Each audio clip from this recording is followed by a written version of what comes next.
तो आ गए यार सभी लोगों का स्वागत है हमारे इस YouTube चैनल पे। यहाँ पे हम IIT JAM मैथमेटिक्स से रिलेटेड कॉन्सेप्ट्स को पढ़ते रहते हैं। तो आज हम ग्रुप थ्योरी का एक लेक्चर हमने होमोमॉर्फिज्म और आइसोमॉर्फिज्म का बेसिक पढ़ लिया था।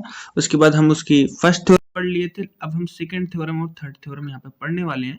तो देखते हैं भैया फर्स्ट थ्योरम क्या थी, पहले एक बार रिकॉल करेंगे। ठीक है। तो review of first isomorphic theorem. फिर उसके बाद सेकंड हमारे पास टॉपिक है सेकंड आइसोमॉर्फिक थ्योरम। उसके बाद उसकी एप्लीकेशन क्या है, फिर थर्ड आइसोमॉर्फिक थ्योरम, फिर उसकी एप्लीकेशन, फिर उसके बाद हम उसके पर क्वेश्चंस को प्रैक्टिस करेंगे। तो पहले देख लेते हैं फर्स्ट आइसोमॉर्फिक थ्योरम क्या होती है ना। फर्स्ट आइसोमॉर्फिक थ्योरम जो है, ऐसा कुछ फंक्शन दिया होता था जो जी से जी डैश तक चलता था, वो होमोमॉर्फिज्म होता था। तो हम ऐसा कह सकते थे कि जी अपॉन कर्नेल ऑफ फाई जो होता था वो किसके आइसोमॉर्फिक होता था, वो आइसोमॉर्फिक होता था इमेज ऑफ फाई के। ठीक है, ये हमारी थ्योरम कहती थी ना फर्स्ट थ्योरम। ये थ्योरम कहाँ कहाँ पे कनेक्ट करती थी, ये थ्योरम कनेक्ट करती थी होमोमॉर्फिज्म, कर्नेल और उसके बाद कोसेंट ग्रुप्स को एक साथ कनेक्ट करती थी। ठीक है, तो हम सेकंड आइसोमॉर्फिक थ्योरम की बात करते हैं। इसके स्टेटमेंट को ही जानेंगे क्योंकि इसका प्रूफ जरूरी नहीं है, इसके खाली स्टेटमेंट से ही क्वेश्चन आपको समझ में आ जाएगा। तो जैसे मान लिया जी कोई ग्रुप है और एच क्या है, उसका एक सब ग्रुप है। ठीक है, एन क्या है, उसका नॉर्मल सब ग्रुप है। ठीक है, तो एच एन इज अ सब ग्रुप ऑफ जी। मतलब अगर ऐसा मान लो, एच क्या है, सब ग्रुप है, एन क्या है, उसका नॉर्मल सब ग्रुप है। तो एच और एन का जो मल्टीप्लाई जो हमारा मिलेगा वो किसका सब ग्रुप होगा, वो जी का सब ग्रुप होगा। ठीक है, समझिए। हाँ जी, एन जो है वो नॉर्मल होगा किसमें, एच एन में, एच एन में होगा नॉर्मल। ठीक है, हाँ जी। और तीसरा टॉपिक हमारा क्या कह रहा है, तीसरा हमारा कह रहा है एच एन अपॉन एन जो है वो किसके आइसोमॉर्फिक होगा, H by H intersection N K. ठीक है, हो गया। चलते हैं अगले कॉन्सेप्ट की तरफ। तो थ्योरम को समझते हैं थोड़ा सा। थ्योरम किससे रिलेट करती है, थ्योरम प्रोडक्ट ऑफ सब ग्रुप्स एच एन को जो है वो रिलेट करती है। उसके बाद इंटरसेक्शन एच इंटरसेक्शन एन को रिलेट करती है। उसके बाद क्या है, कोसेंट ग्रुप्स को रिलेट करती है। अब ये क्या करती है, ये थ्योरम जो है वो हेल्प करती है कॉम्प्लिकेटेड ग्रुप्स के स्ट्रक्चर को सिंप्लीफाई करने के लिए, मतलब सिंपल बनाने के लिए। ठीक है, तो चलते हैं अब जैसे एक एग्जांपल की मदद से इसको थोड़ा सा समझते हैं। जैसे मान लो जी इज इक्वल टू हमारे पास क्या दिया है, जी इज इक्वल टू हमारे पास जेड दिया है। हाँ जी भैया, हाँ। तो मान लिया हमने ले लिए एच कोई ग्रुप जो है, जो इसका सब ग्रुप है ये हमारे पास 4Z, और हमने नॉर्मल सब ग्रुप लिया कोई 6Z। ठीक है, ये नॉर्मल सब ग्रुप है। ठीक है, हाँ जी भैया। अब एच एन जो होगा, अब एच इंटरसेक्शन एन, तो तब एच इंटरसेक्शन एन कितना होगा, अब जो दोनों से ही कटे। अब दोनों से क्या कटेगा, अगर हम जानते हैं तो 4 और 6 जहाँ पे होते हैं तो वहाँ पे 12 भी एक ऐसा होगा जिससे वो दोनों एलिमेंट्स कटेंगे ना। तो ऐसा हम कहेंगे 12 एन, इसका क्या होगा, एच इंटरसेक्शन एन हो जाएगा। ठीक है, सेकंड आइसोमॉर्फिक थ्योरम इसी से रिलेट करती है। ठीक है, चलते हैं। देखो, रिलेट्स दीज कोसेंट ग्रुप्स को, इसको रिलेट करती है। ठीक है, इंपॉर्टेंट ऑब्जर्वेशन क्या है, सेकंड आइसोमॉर्फिक थ्योरम जो होती है वो सब ग्रुप्स के स्ट्रक्चर को पढ़ने के लिए यूज होती है। सिंप्लीफाइंग कोसेंट ग्रुप्स को, कोसेंट ग्रुप को क्या करती है, सिंप्लीफाई करती है।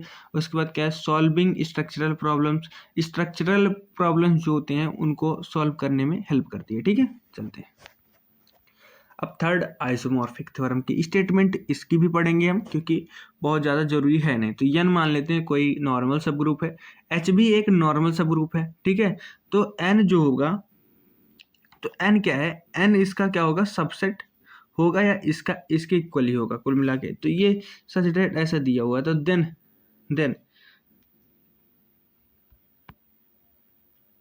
देन हम ऐसा कहेंगे कि G by N by H by N जो होगा वो किसके आइसोमॉर्फिक होगा, जी बाई एच के। ठीक है, तो इसको एक क्वेश्चन की मदद से भी समझ लेते हैं थोड़ा सा। यहाँ पे क्वेश्चन नहीं है, पहले इसको थोड़ा सा समझते हैं इसमें क्या होता है ना। तो थर्ड आइसोमॉर्फिक थ्योरम जो होती है वो रिलेशन दिखाती है कोसेंट ऑफ कोसेंट ग्रुप्स के बीच में और ओरिजिनल कोसेंट ग्रुप के बीच में। It simplifies nested quotient structures, ये सिंप्लीफाई करती है जो उलझे हुए कोसेंट स्ट्रक्चर्स होते हैं उनको जो होता है सिंप्लीफाई करती है, ठीक है। अब इसको एक एग्जांपल की मदद से समझते हैं। जी मान लो कोई जेड दिया है, एन माना हमने 4z और एच माना हमने 2z, ऐसा कुछ दिया जी भैया, दिया ना। देन हम ऐसा कहेंगे क्या, इसको एक एग्जांपल की मदद से हम समझते हैं। तो जी बाई एन क्या होगा, और ये क्या हो जाएगा एच बाई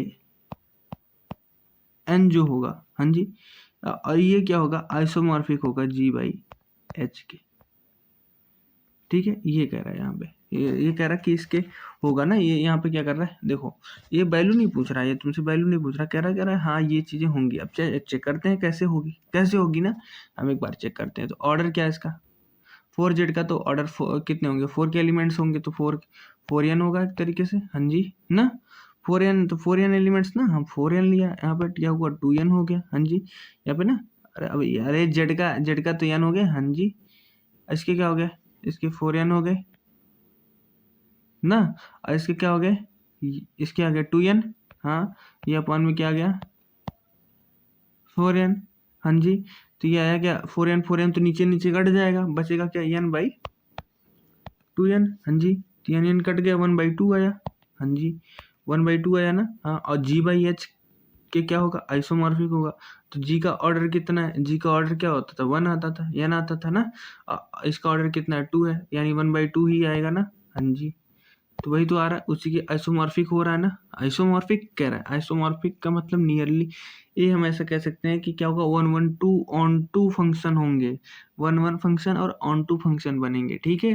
तो ये चीजें हमको देखनी पड़ेंगी। अब चलते हैं अगले कॉन्सेप्ट की तरफ, थोड़ा सा देख लेते हैं कुछ क्वेश्चंस को। इम्पोर्टेंस क्या है आईआईटी जैम में इन लोगों की ना, तो इनकी खाली बस एप्लीकेशन की जरूरत है, जो डीप प्रूफ्स की जरूरत नहीं पड़ती है, यहाँ पे खाली एप्लीकेशन की जरूरत पड़ती है। स्ट्रक्चर का जो है, स्ट्रक्चर को ये अंडरस्टैंड करने में थोड़ा ज़्यादा जरूरी होते हैं, बस इसका बहुत ज़्यादा यूज नहीं होगा, थोड़ा बहुत यूज होगा, इसीलिए मैं थोड़ा बहुत ही बढ़ा रहा हूँ, ठीक है।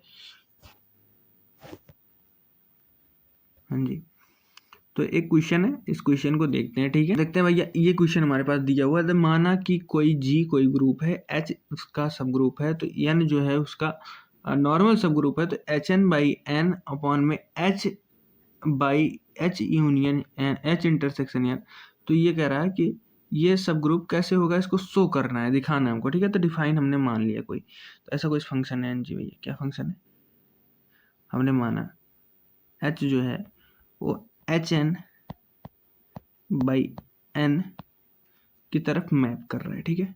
तो फाई ऑफ एच हमारे पास क्या आएगा, हमारा फाई ऑफ एच जो होगा वो एच एन आएगा, हाँ जी भैया ना, एच, उसके बाद क्या एन आएगा, जहाँ पे एच किसका एलिमेंट होगा, एच होगा एच का एलिमेंट, ठीक है। तो अब सेकेंड स्टेप हमारा क्या कर रहा है, सेकेंड स्टेप कह रहा है कि इसे हमको फाई को हमको क्या प्रूव करना है, फाई को हमको प्रूव करना है कि होमोमॉर्फिज्म है, ठीक है ना। तो मान लेते हैं दो एलिमेंट हमने लिए H1 और H2, ये कहाँ से लिए, ये लिए हैं हमने H से, ठीक है। अब हम फाई ऑफ H1 H2 देखते हैं, ये किसके बराबर आना चाहिए, H1 H2 n के, ठीक है ना। तो हमको दिखाना है फिर H1 H2 n जो है, ऐसा हमने लिया ना, ये देखो H1 H2 n जो होगा वो किसके बराबर होगा, H1 n into H2 n, ठीक है। तो फाई ऑफ H1 H2 जो होगा वो किसके बराबर होगा, फाई ऑफ H1 और फाई ऑफ H2 के, हाँ जी, होगा ना।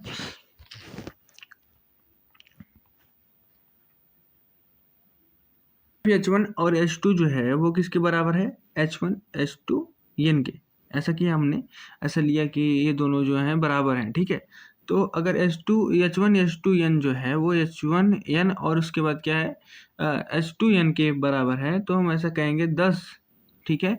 फाई ऑफ H1 और फाई ऑफ H2 जो है वो इसके बराबर होगा। तो इसका भाई, इसका मतलब सिंपल सा है ना कि होमोमॉर्फिज्म, तो होमोमॉर्फिज्म कब होता था, होमोमॉर्फिज्म का आप लोग पढ़े होंगे, phi of A B is equal to phi of A into phi of ये तो होता था ना, ये चीज़ हमने प्रूफ कर दी। ठीक है, चलते हैं अगले कॉन्सेप्ट की तरफ। थर्ड, तो फाइंड कर्नेल। कर्नेल क्या होता था? Kernel of five, H belongs to H, और उसके बाद H N is equal to हमारे पास एन दिया है जी। This means H belongs to N. H जो होगा वो किससे बिलोंग कर रहा है? एन से भी बिलोंग कर रहा है, एन से बिलोंग कर रहा है। हाँ, thus हम ऐसा कह सकते हैं कर्नेल ऑफ फाइव जो है वो हमारा किसके बराबर है? एच इंटरसेक्शन एन के बराबर है। समझ गए? इसके बाद हम चौथा इसका देखते हैं, इमेज क्या है इसका। ठीक है, इमेज, तो image of five, image of five जो होगा हमारा वो किसके बराबर होगा? एच एन बाई एन के बराबर होगा। ठीक है, चलते हैं अगले कॉन्सेप्ट की तरफ। यहाँ पे पांचवा है, अप्लाई हम करते हैं first isomorphic theorem. First isomorphic theorem क्या कहती थी? H by kernel of five किसके आइसोमॉर्फिक होता था? इमेज ऑफ फाइव के। हाँ जी ना, तो सब्स्टिट्यूट करते हैं एच, अब यहाँ पे एच इंटरसेक्शन एन, ये किसके आइसोमॉर्फिक होगा? एच एन बाई एन के। किसके होगा? एच एन बाई एन के। तो हमने प्रूफ कर दिया। इसको एक बार थोड़ा और देख लेते हैं, क्योंकि कई लोगों को ये चीज़ें समझ नहीं आई होंगे, तो थोड़ा देखते हैं। ठीक है, तो बेसिकली हमने क्या किया, माना कि h जो है कोई एच से एच एन बाई एन पे जा रहा है। ठीक है, तो five of H is equal to H N होगा। हाँ जी भैया होगा। तो यहाँ पे माना हमने कोई ले लिया, हमने एच वन और एच टू दो एलिमेंट लिए h से। ठीक है, तो फाइव ऑफ एच वन जो होगा वो किसके बराबर है? वो है हमारे पास H one H two N के बराबर है। But H one H two N जो है वो H one N into H two N के बराबर है। ठीक है, ये चीज़ें यहाँ पे हैं, पर 10 हम ऐसा मान सकते हैं, ऐसा तो इसी वजह से हम ऐसा प्रूफ कर सकते हैं ना। तो five of H two is equal to H one H two is equal to five of H one और फाइव ऑफ एच टू हो जाएगा। हाँ जी, तो हो जाएगा। तो हम ऐसा कहेंगे कि फाइव जो है वो हमारा क्या है? होमोमॉर्फिज्म है। बट हमको फिर अब इसके बाद फाइंड करना है कर्नेल क्या होता है। तो कर्नेल यहाँ पे क्या है? एच ऐसा बिलोंग कर रहा है, H N is equal to N है। ठीक है, H N is equal to, तो इसका मतलब क्या है? H N is equal to N अगर आ रहा है तो कोई ऐसा एलिमेंट होगा जो एच एन में ही होगा ना, तभी तो उसमें आ रहा है, उसका मल्टीप्लिकेशन कर रहे हैं तो एन में ही आ रहा है। तो हाँ, ऐसा कहेंगे कि हाँ एच भी बिलोंग करेगा किसका? एन से बिलोंग करेगा। जिसका मतलब क्या है? कर्नेल जो इसका वैल्यू आएगी, कर्नेल आएगी एच इंटरसेक्शन एन। ये कर्नेल जो कि कर्नेल की वैल्यू क्या आएगी? जो एच और एन में जो कॉपी है, जो कॉमन है, वो चीज़ें कर्नेल में आ जाएंगी। ठीक है, अब हम चलते हैं इमेज। इमेज क्या होता है? इमेज क्या होता है भाई? इमेज जहाँ पे हमारी इमेज बन रही है। ठीक है, तो इमेज कहाँ पे हमारी बन रही है? इमेज हमारा दूसरा एलिमेंट ये है ना, ये तो इसी में तो इमेज बन रही है। तो इमेज ऑफ फाइव हमारे पास क्या आएगा? एच एन बाई एन हो जाएगा। ठीक है, हाँ, तो अप्लाई करते हैं अब यहाँ पे आइसोमॉर्फिक थ्योरम। जो फर्स्ट आइसोमॉर्फिक थ्योरम हमने पढ़ी थी, H by kernel of five is near, यहाँ पे देखो इमेज ऑफ फाइव ना, इसके आइसोमॉर्फिक है। ठीक है, तो ये तो हम जानते ही हैं। तो इसके बाद यहाँ पे हमने प्रूफ खाली यहाँ पे वैल्यू वहाँ पे पुट की, तो वैल्यू पुट की तो हमारे पास ये आंसर आ गया, और यही हमको प्रूफ करना था, हमने प्रूफ कर दिया। ठीक है, चलते हैं अगले कॉन्सेप्ट की तरफ। क्वेश्चन दिया हुआ है, लेट माना जी इज इक्वल टू जेड दिया है, H is equal to 6z दिया है, और N is equal to 3z दिया है। तो अगर इन दोनों का देखना पड़ेगा, तो 6 और 3 का जैसे ही हम देखना चाहेंगे, तो 6 और 3 का क्या होगा? 12। क्या आएगा हमारे पास? वैल्यू आएगी 12। अब जैसे हम इसको प्रूफ कर देते हैं थोड़ा सा। ठीक है, प्रूफ करते हैं कैसे कैसे आएगा ना। तो यहाँ पे देखते हैं थोड़ा सा। यहाँ पे देखो 6 की वैल्यू जैसे 6z हम लेकर जाएंगे, -12 हो जाएगा, -6 हो जाएगा, ऐसे ऐसे चलता जाएगा। और यहाँ पे क्या आ रहा है? यहाँ पे 3z वाले में भी ऐसे आएगा ना, ऐसे ऐसे आया। पर यहाँ पे कॉमन डिवाइड नहीं, 6 ही आएगा, क्योंकि 6 के एलिमेंट जहाँ पे 6 के ही मल्टीपल्स जो है वो कॉमन आ रहे हैं ना इन दोनों में। तो एच इंटरसेक्शन एन जो होगा वो हमारे क्या आएगा? 6z आएगा। क्या आएगा? 6z आएगा। भाई 3 का मल्टीपल ही तो है 6। हाँ, तो इन दोनों का जब हम कॉमन निकालेंगे तो 6 ही तो कॉमन आएगा। 6 के ही तो मतलब जो मल्टीपल्स होंगे वही तो कॉमन आएंगे। हाँ जी, चलते हैं अगले कॉन्सेप्ट की तरफ। तो n मान लेते हैं कोई सब ग्रुप है, h भी एक मतलब ये दोनों नॉर्मल सब ग्रुप है। तो using third isomorphic theorem determine करना है इन दोनों के बीच रिलेशन। इसके बीच और इसके बीच में हमको रिलेशन पता करना है ना, तो हम मानते हैं सॉल्यूशन बाय थर्ड। तो n जो है वो, ये दोनों नॉर्मल सब ग्रुप हैं, तो n जो होगा वो क्या होगा, विथ n जो होगा सबसेट होगा h का, ठीक है जी।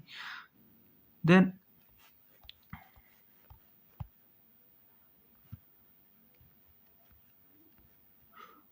आइसोमॉर्फिक थ्योरम हमने पहले ही पढ़ी ना, कॉन्सेप्ट पढ़ा था हमने पहले क्या पढ़ा था, g by N by H by N. खाली ये तो पूछ रहा था आपसे, स्टेटमेंट ही पूछा इसने, बट डायरेक्टली नहीं पूछा, इनडायरेक्टली पूछा, ठीक है। इसके बीच में तुम्हें क्या है, उसके द्वारा एक तुम्हें क्या करना, दिखाना है कि हाँ ये चीज़ें हैं। अगर तुम्हारे पास कॉन्सेप्ट दिया है तो खाली यहाँ पे पुट करनी है वैल्यू, तुम्हारे पास आ जाएगा 10 quotient of quotient group is isomorphic to original quotient group, ठीक है। ये चीज़ तो हमने यार प्रूफ पढ़ी थी, ये दिखा रहा हूँ मैं तुम्हें, कहाँ पे मैंने पढ़ाया था ये चीज़ें, मैंने यहाँ पे पढ़ाई थी, दिखा रहा हूँ तुम्हें, ये रहा, हमने पढ़ा था इसको,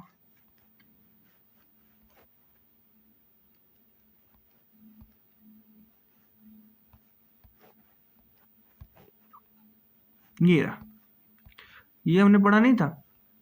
थर्ड आइसोमर रिलेशन किसके बीच में दिखाता है, quotient of quotient group and original quotient group के बीच में क्या दिखाता है, रिलेशन दिखाता है। समझ गए, ये चीज़ तो हमने प्रूफ किया है यहाँ पे।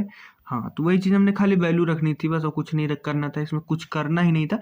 जब हम जानते ही ये प्रूफ कह रहा कि इसमें देखो थर्ड कह रहा है कि इसके यूज करना है हमको आइसोमॉर्फिक थर्ड थ्योरम ना, तो भैया इसके बीच में रिलेशन हमको पहले से पता है क्या है, वही तो कहता था। और हमारा थर्ड थ्योरम क्या कहता था, जी बाई एन अपॉन में एच बाई एन जो होता है वो आइसोमॉर्फिक होता है किसके, जी बाई एच के। हाँ जी, यही चीज़ तुमको दिखाना।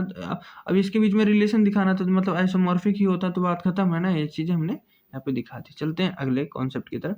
हमने क्या क्या चीज़ें यहाँ पे पढ़ी, हमने समरी में पढ़ा, सेकेंड आइसोमॉर्फिक थ्योरम पढ़ा हमने थर्ड आइसोमॉर्फिज्म थ्योरम पढ़ा, उसके बाद क्या पढ़ा, एप्लीकेशन पढ़ा, कोशेंट ग्रुप्स में क्या है, और उसके बाद प्रैक्टिस किए कुछ क्वेश्चंस को। अगला लेक्चर हमारा होगा परमुटेशन ग्रुप का, सिमेट्रिक ग्रुप उसमें हम पढ़ेंगे, साइक्लिक नोटेशन पढ़ेंगे, इवन एंड ऑड परमुटेशन पढ़ेंगे, उसके बाद अल्टरनेटिंग ग्रुप पढ़ेंगे, और उसके बाद ऑर्डर ऑफ परमुटेशन पढ़ेंगे। This group is very important for IIT exam problems. सबसे ज़्यादा मतलब ये कह रहा है बहुत इंपॉर्टेंट है, क्या बहुत ज़्यादा इंपॉर्टेंट आईआईटी एग्जाम के लिए, तो भैया इसको हम बहुत अच्छी तरीके से पढ़ेंगे, ठीक है। अब कल का लेक्चर यही होगा, मिलते हैं अगले वीडियो में, तब तक के लिए धन्यवाद।